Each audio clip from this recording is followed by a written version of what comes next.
একজন অনেক আল্লাহওয়ালা মানুষ, আর একজন হচ্ছে যে আল্লাহর দিনের খুব একটা পরোয়া করে না।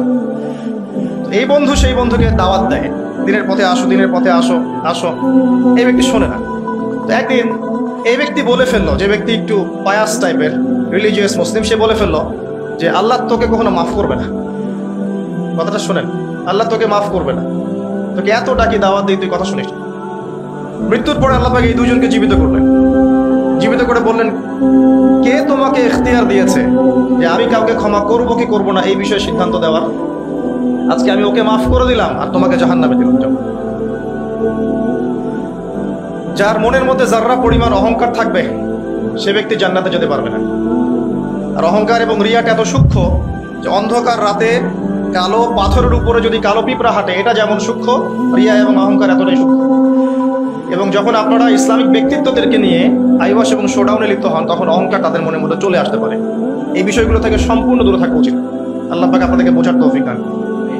শিরকের পাপ থেকে বেঁচে থাকুন, মানুষের সাথে জড়িত পাপ থেকে বেঁচে থাকুন। আল্লাহ পাক পরম করুণাময়, অসীম দয়ালু। আল্লাহ পাক সমস্ত গুনাহ মাফ করতে পারেন।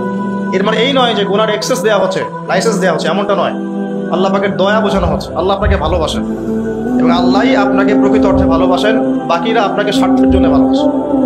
মনে রাখবেন, প্রকৃত অর্থে শুধু আল্লাহই তার বান্দাদেরকে ভালোবাসে, বাকিরা মানুষের অবস্থানকে ভালোবাসে, মানুষের ব্যক্তি সত্তাকে নয়, আপনার আত্মাকে নয়, আপনার অবস্থানকে। এটা আপনি হারে হারে উপলব্ধি করবেন যত দিন যাবে। বাকি বিষয়গুলো স্বার্থকেন্দ্রিক। আল্লাহ রাব্বুল আলামিনের ভালোবাসা স্বার্থকেন্দ্রিক নয়, নিঃস্বার্থ।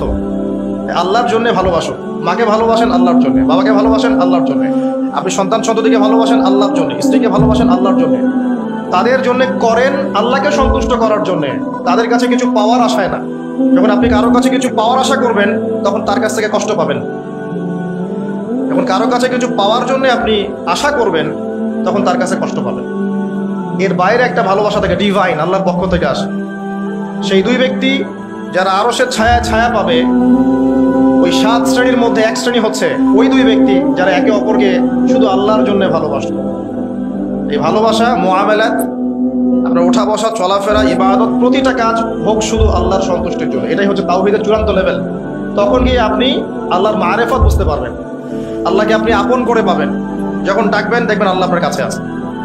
এমন সময় দেখবেন মনে মনে কিছু চিন্তা করেছেন যে আমার এটা দরকার, দেখবেন বাসায় গিয়ে ওটা হাজির আপনার সামনে। নবী সাল্লাল্লাহু আলাইহি ওয়াসাল্লাম এটাই বলেছেন, জুতার ফিতার প্রয়োজন হলেও আল্লাহর কাছে চেয়ে নাও। তোমার যদি জুতার ফিতার প্রয়োজন হয় আল্লাহর কাছে চেয়ে নাও, কারোর কাছে চেয়েও না। আব্দুর রহমান বিন আউফ রাদিয়াল্লাহু আনহু মদিনায় গিয়েছেন হিজরত করে। অন্য একজন সাহাবী বলছেন, আমার 2টা বাড়ি আছে, একটা নিয়ে নেন, 2টা জমি আছে, একটা নিয়ে নেন।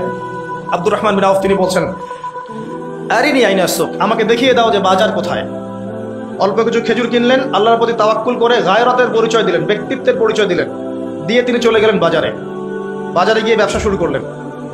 মাত্র 7 বছরের ব্যবধানে তিনি মদিনার শ্রেষ্ঠ ধনীদের একজন হয়েছেন। আল্লাহর হয়ে যান, শুধু আল্লাহকে আপন করে নেন, দেখবেন সবকিছু আপনার অনুকূলে ইনশাআল্লাহ। ইন্না সলাতি ওয়া নুসুকি ওয়া মাহইয়ায়া ওয়া মামাতি লিল্লাহি রাব্বিল আলামিন, এই কনসেপ্টে আসেন। ইব্রাহিম আলাইহিস সালাম বলেছেন, আমার সালাত, আমার যত কুরবানি, আমার জীবন, আমার হায়াত, মৃত্যু সবকিছু আল্লাহর জন্য। তখন দেখবেন দুনিয়াতে যদি আল্লাহর পথে চলতে আপনি বাধা পান, বিপত্তি পান, কষ্ট পান, দুঃখ কষ্ট আসে, বালা মুসিবত আসে, আপনার মুখে হাসি থাকবে। আপনি বুঝবেন এগুলো আল্লাহর জন্য, আল্লাহ এগুলোর প্রতিদান দিবেন ইনশাআল্লাহ।